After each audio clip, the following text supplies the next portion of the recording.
பஞ்சாயத்துக்கலாமா பயந்துட போறேன். தஞ்சையில் மீத்தேனுக்காக நிலங்கள் கையகம். மழை இல்ல, தண்ணி இல்ல, பராமரிக்கிறதுக்கு ஆள் இல்லன்னு அவன் நிலத்தை வித்துட்டு போனா அப்புறம் யார்தான் விவசாயம் பாக்குறது? மீத்தேன் எடுக்கிறதுனா ஏதோ மலத்தேன் எடுக்கிறதுன்னு நினைச்சிட்டு இருக்கீங்களா? பச்சை போர்வையை விரிச்சு போட்ட மாதிரி கிடக்கிற நம்ம மண்ணை புல்டோசரையும் போர்வெல்லையும் வச்சு பொத்தலாக்கிடுவாங்கய்யா. பெட்ரோல் நிலக்கரியை விட பெரிய எரிபொருளாயா மீத்தேனுங்கிறது. நம்ம 4-5 மாவட்ட மண்ணுல தான் அந்த இழவு அதிகமா இருக்குதாம். அந்த இழவை வெளியே எடுக்க 6000 அடி ஆழத்துக்கு போர் போடுவாங்க. நிலத்துக்கு அடியில இருக்கிற மொத்த தண்ணியும் வெளியில எடுப்பாங்க. அந்த இடத்தை நிரப்புறதுக்கு கடல் தண்ணி உள்ள வரும். அதையும் வெளியே எடுத்துட்டு ஏகப்பட்ட ரசாயனம் எல்லாம் இருக்குதியா, அதெல்லாம் அவ்வளோ ஆழத்துக்கு வேகமா பீச்சி அடிப்பாங்க. பூமியோட அத்தனை அடுக்கையும் பொழந்துகிட்டு போய் அது கீழே பயங்கரமா வெடிக்கும். அந்த ரசாயன கழிவையும் உப்பு தண்ணியும் வெளியே எடுத்து கொட்டுறப்போ நம்ம மண்ணுல இருக்கிற மரம் செடி கொடின்னு அத்தனையும் கருகி சுடுகாடா போயிடும் யா.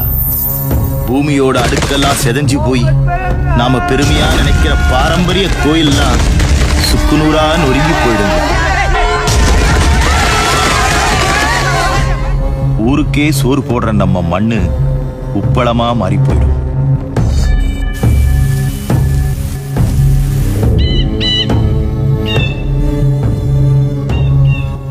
நானும் கடன் வாங்கி தான் நட்டுருக்கிறேன். அன்னைக்கு அந்த பேங்க் மேனேஜர் நாக்க பிடிக்கிற மாதிரி கேட்டான். அதுக்காக ரியல் எஸ்டேட் காரனுக்கும் ஃபேக்டரி காரனுக்கும் நிலத்தை கொடுத்துட்டு கடன் அடைச்சிட முடியுமா? சோத்துக்கு வேற எதை திங்க போறானுங்களோ. மாஸ்டர், ஒரு வடை ஒரு டீ. நாகப்பட்டினத்தில் விவசாயி பட்டினி சாவு, விவசாயிகள் சாலை மறியல். ஆமா, இந்த விவசாயிகளுக்கும் வேற வேலை இல்ல, பேப்பர்காரங்களுக்கும் வேற வேலை இல்ல. பட்டினி சாவாம் பட்டினி சாவு. மாசத்துக்கு 20 கிலோ அரிசி தராங்க, அதை வாங்கி திங்க வழி இல்லாம எப்படி சாக முடியும்? சும்மா பரபரப்புக்காக எதையாவது பண்ணிட்டு அப்புறம் பஸ் மறிக்க இறங்கிறாங்க. வெட்டி போய் எதுக்கு சட்டை பிடிச்சா? உன் சட்டை பிடிச்சது உனக்கு ஒன்னும் பெருசா காயமாயிடல. நாளைக்கே செத்துற மாட்டேன். ஆனா இத்தனை பேர் மத்தியால உன் சட்டை பிடிச்சிட்டேங்கிற அவமானம் இருக்கல்ல, அது உன்னை சாகடிச்சிடும். சாப்பிட வழி இல்லாம சாகிறதுக்கு பேர் பட்னிச்சாவு இல்லடா.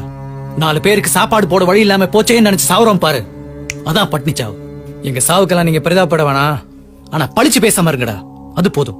உன் அளவுக்கு படிச்சு வந்தாண்டா நானும். MSc gold medalist. ஆனா விவசாயத்தை தவிர வேற எந்த வேலையும் பார்க்க மாட்டேன்னு உறுதியா இருக்கேன்டா. காசு கொடுத்த அரிசி கிடைக்குங்கிற திமிருதான்டா உங்களை இப்படி பேச வைக்குது. நேத்து செத்து போன நாகப்பட்டினம் விவசாயிக்கு 15 ஏக்கர் நிலம் இருக்குடா. ரியல் எஸ்டேட் அது இதுன்னு வித்திருந்தா கூட வாழ்க்கை முழுக்க உட்கார்ந்து சாப்பிட்டு இருக்க முடியும். ஆனா இதுக்கான சோத்தை போட முடியாம போச்சேன்னு தான் தொங்கி இருக்காரு அவரு. போடா.